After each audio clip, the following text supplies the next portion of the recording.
ஒரு நிமிஷம் இந்த வீடியோவை ஃபுல்லாக பாருங்கள், நிறைய ரகசியம் இருக்குது. நானும் பொதுவாக அப்டேட் தேடுறதுக்காக சோஷியல் மீடியாவில் என் வீடியோ அப்படி ஸ்கிப் பண்ணி போயிடும்போது ப்ராக் லெஸ்னரோ இந்த இன்டர்வியூ என் கண்ணில் மாட்டுச்சு. என்ன பேசியிருக்க போகிறாருன்னு பார்த்தா, என்னங்க இப்படிலாம் பேசியிருக்காரு, உண்மையை பட்டுன்னு பொட்டுன்னு உடச்சி தெரிஞ்சிருக்காரு. எதுக்கு ஓவர் ஸ்கின்னு, ஒரு சின்ன இன்டர்வியூ தானே அப்படின்னு நீங்கள் கேட்கலாம். ஆக்சுவலி அந்த ஆடியோ ட்ராக்கெல்லாம் நான் அங்கங்கே இந்த வீடியோவில் போட்டு தள்ளுறேன். அதில் ப்ராக் லெஸ்னர் பல உண்மைகளை நம்மளாம் எதிர்பாராத அளவுக்கு சொல்லியிருக்காரு. இதுலேயும் அவருடைய ரசிகர்களை என்னடா அது அப்படின்னு சொல்கிற அளவுக்கு சொல்லி வச்சுருக்கிறாரு. இப்போ எக்ஸாம்பிளுக்கு நான் ஒன்று சொல்லிவிட்டு அவர் என்னெல்லாம் பேசினார் அப்படிங்கிறத சொல்கிறேன். ப்ராக் லெஸ்னர் கிட்ட அந்த இன்டர்வியூ கேட்குற அந்த 2 பசங்க சொல்கிறாங்க, உங்கள் நெஞ்சில் ஒரு பெரிய வால் போட்டிருக்கீங்கல்ல, இது வீரத்தின் அடையாளம், நீங்கள் ஒரு மிக சிறந்த மல்யுத்த வீரர் அப்படிங்கிறத காட்டிருக்கதானே இந்த மாதிரிலாம் வாளோடைய சிம்பிளை உங்களுடைய நெஞ்சில் குத்திருக்கீங்கன்னு கேட்கும்போது அதுக்கு ப்ராக் லெஸ்னர் சிம்பிளாக ஒரு விஷயம் சொன்னார். அட போடா நீ வேற, இந்த டேட்டு குத்துன கதையை நான் இப்போ சொல்கிறேன்னு சொல்கிறாரு. அவங்க அம்மாவுக்கு டேட்டு குத்துறதே பிடிக்காதான். ப்ராக் லெஸ்னர் அதனால டேட்டு குத்த மாட்டார், அவருக்கும் வலிக்கும் அப்படிங்கிறனால குத்த மாட்டார்.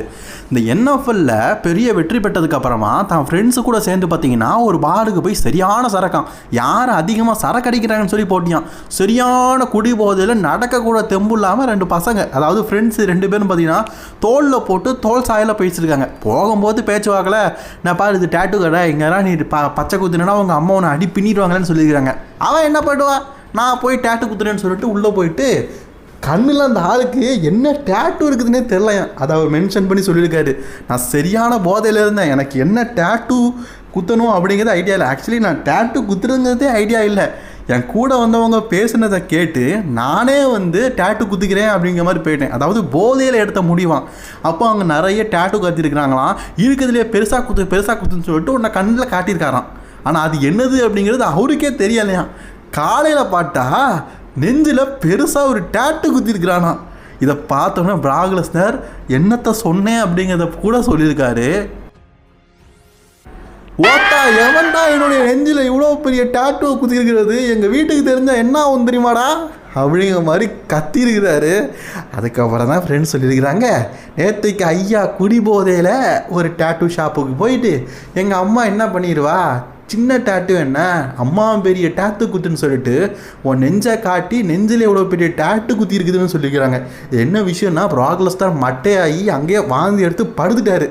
அதனால் பார்த்தீங்கன்னா அந்த டேட்டு குத்துனதில் அவருக்கு வலியும் தெரில, ஒன்றுமே தெரியலை.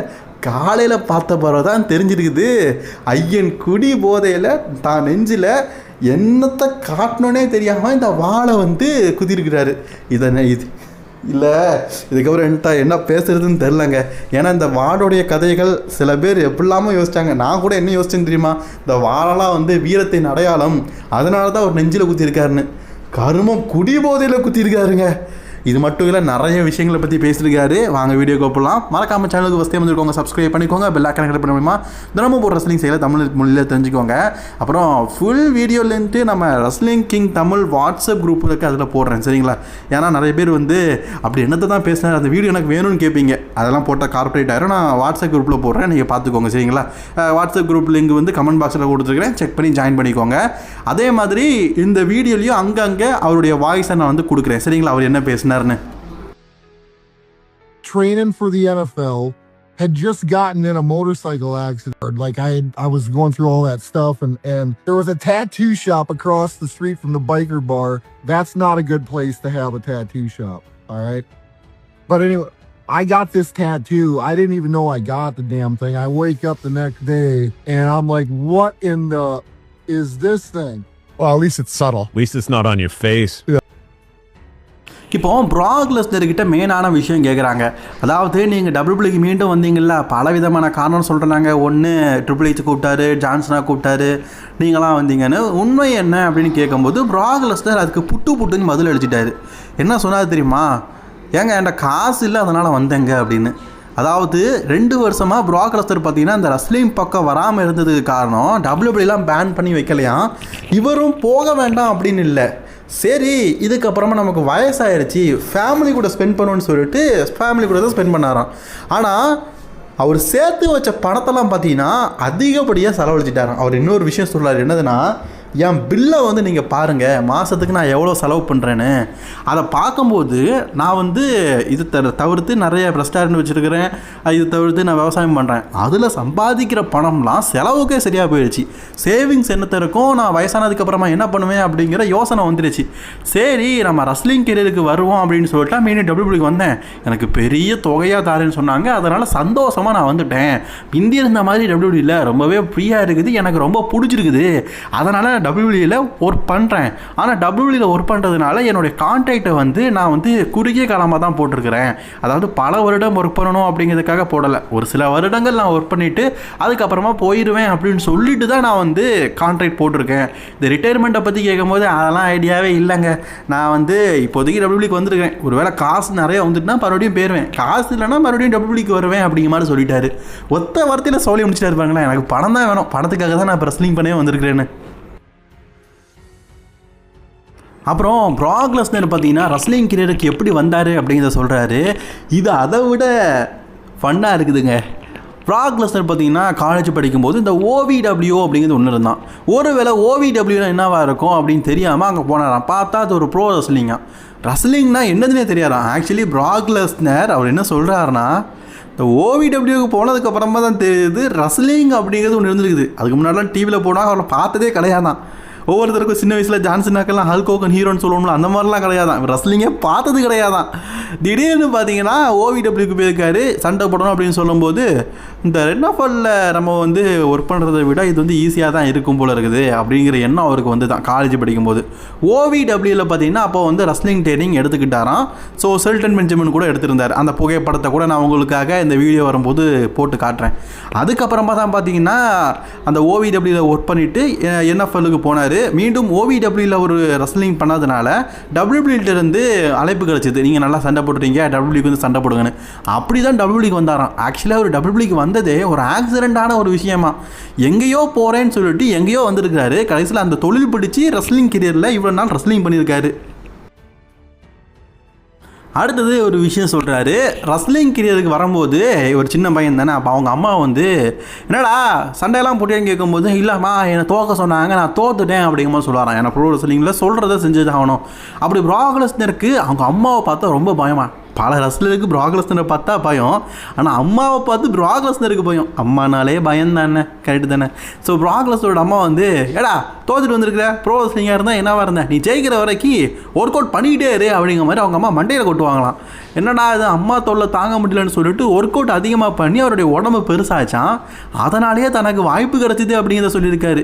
நான் ஆல்ரெடி சொன்னேன் தெரியுமா இந்த வீடியோட ஸ்டார்டிங்கில், அம்மாவுக்கு பயந்தவர் ப்ராக் லெஸ்னர். அவங்க அம்மா உடம்புல பச்சையெல்லாம் குத்தக்கூடாது அப்படின்னு ஸ்ட்ரிக்டாக சொல்லியிருக்கிறாங்க. கொடி போதையில் தான் நெஞ்சில் குத்திருக்கிறாரு. அதுக்கப்புறமா வீட்டில் போய் என்னாச்சு அப்படிங்கிறத சொல்ல மறந்துட்டார். ஏன்னா பச்சை குத்தும் போது ஒன்று சொன்னார்ல, எங்கள் அம்மா நினச்சாலே பயமாக இருக்குது, ஏன்னா இந்த நெஞ்சில் பச்சை குத்திருக்கிறேன், சின்னதாக டேட்டு குத்தினாலே அம்மா பாடாப்படுத்தி அடிப்பிச்சு எடுத்துருவாங்க, இவ்வளோ பெரிய டேட்டு குத்திருக்கிறேன் என்ன ஆகும் அப்படிங்கிறத அவர் சொல்ல மறந்துட்டார். கண்டிப்பாக இன்னைக்கு ப்ராக் லெஸ்னருக்கு அவங்க அம்மா கையால் எஃப்ஐ கிடச்சிருக்கும் போல இருக்குது சொல்கிறாருங்க.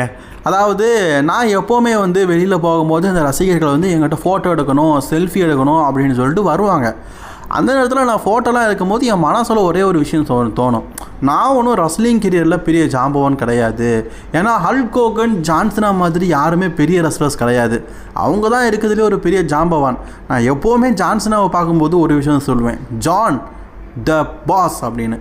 ஏன்னா நான் வந்து ரெஸ்லிங் கெரியரில் ஜான்சனா கூட மோதுறது அதெல்லாம் வேறு, ஆனால் ரியல் லைஃப்பில் ஜான்சனா மேலே எனக்கு ஒரு பெரிய மரியாதை இருக்கும். ஆக்சுவலி நான் ஜான்சனாவோட ஃபேன் மாதிரி. அவன் தான் பெரிய ரெஸ்லர், அவங்களாம் ஜாம்பவான், நான்லாம் ஒரு கட்டுக்குத்தி, அவங்களாம் ரெஸ்லிங் ஜாம்பவான். நான் வந்து பிடிக்கல அப்படின்னு சொல்லிட்டு என் பாட்டுக்கு ரெஸ்லிங் கெரியரை விட்டு போயிடுறேன். ஆனால் அவங்க அப்படி இல்லை, பல வருடங்கள் ஒர்க் பண்ணாங்க. ஸோ ஹல்க் ஹோகன் ஜான்சனாலாம் ரெஸ்லிங் ஜாம்பவான் அப்படின்னு சொல்லிட்டு அவங்கள புகழ்ந்து பேசியிருக்காரு. அப்புறம் வின்ஸ் மேக்மேன் இஷ்யூ கேட்கும்போது வின்ஸ் மேக்மேன் நல்லா தான் இருக்கிறாரு, ஃப்ரெண்ட்லேயே நாங்கள்லாம் பேசுவோம், ஒன்றா பீர் அடிப்போம் அப்படிங்கிற மாதிரிலாம் பேசுகிறாரு. அதை தவிர்த்து பார்த்தீங்கன்னா முக்கியமான விஷயம், சரி இதுக்கப்புறமா ரெஸ்லிங் கெரியர் என்ன பண்ண போகிறீங்க அப்படின்னு கேட்கும்போது ப்ராக் லெஸ்னர் அதுக்கும் பதில் அடிச்சிருக்காரு.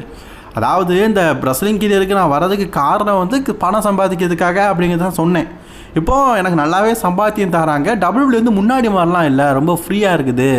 நான் ஒரு வேளை வர முடியாதுன்னு சொன்னால் ஓகே அப்படின்னு சொல்லிடுறாங்க. மெயினான மேட்ச்சுக்கு மட்டும் தான் என்னை கூப்பிட்றாங்க, மெயினான செக்மெண்ட் மட்டும் தான் கூப்பிட்றாங்க. நான் ஒரு ஹாப்பியாக வரேன். முந்தி இருந்த ஒரு ப்ரெஷர் என்கிட்ட இல்லை, ரொம்பவே ஃப்ரீயாக இருக்கிறேன். இந்த WWE வந்து எனக்கு ரொம்பவே பிடிச்சிருக்குது. இது ஒரு மென்மையான ரெஸ்லிங் கம்பெனியாக இருக்குது அப்படிங்கிறத சொல்லியிருக்காரு. ட்ரிபிள் ஹெச்சோட ஹேண்டலிங் ப்ராக் லெஸ்னருக்கு ரொம்ப பிடிச்சிருக்கு தான். ஸோ கேட்குற சேலரியை தராங்க, அதுக்கேற்ற மாதிரி அவங்க அட்வர்டைஸ்மெண்ட் பண்ணி நல்லாவே சம்பாதிக்கவும் செய்கிறாங்க. அதெல்லாம் எனக்கு பிரச்சனை கிடையாது. ஆனால் இந்தியா கம்பேர் பண்ணும்போது இப்போ WWE வந்து எனக்கு ரொம்பவே பிடிக்கிற மாதிரி தான் இருக்குது. ஸோ நான் வந்து இப்போது காசு சம்பாதிக்காக WWEக்கு வந்திருக்கிறேன். ஒரு சில வருடங்கள் தான் சண்டை போடுவேன், அதுக்கப்புறமா நான் போயிடுவேன். ஒருவேளை மீண்டும் என்கிட்ட காசு இல்லைன்னா அப்போ நான் ரெஸ்லிங் கெரியருக்கு வருவேன் அப்படின்னு ப்ராக் லெஸ்னர் சொல்லிட்டு இந்த உரையை முடிச்சிருக்கிறாரு. ஸோ ப்ராக் லெஸ்னருடைய இந்த இன்டர்வியூ பற்றி உங்களுக்கு கண்டிப்பாக பிடிச்சிருக்கும். நான் உங்களுக்கு எக்ஸ்பிளைன் பண்ணிட்டேன். ஸோ நீங்கள் பார்க்கணுன்னு நினச்சிங்கன்னா வாட்ஸ்அப் குரூப்பில் ஜாயின் பண்ணுங்கள். நான் கண்டிப்பாக அந்த வீடியோ அப்லோட் பண்ணுறேன். ஒருவேளை நீங்கள் புதுசாக ஜாயின் பண்ணியிருந்தால் கூட நான் திருப்பி உங்களுக்கு சென்ட் பண்ணிக்கிட்டே இருப்பேன். ஸோ பாருங்கள், காமெடியாக இருக்கும். சரிங்களா? Bye friends. தொடர்ந்து வீடியோ பார்க்க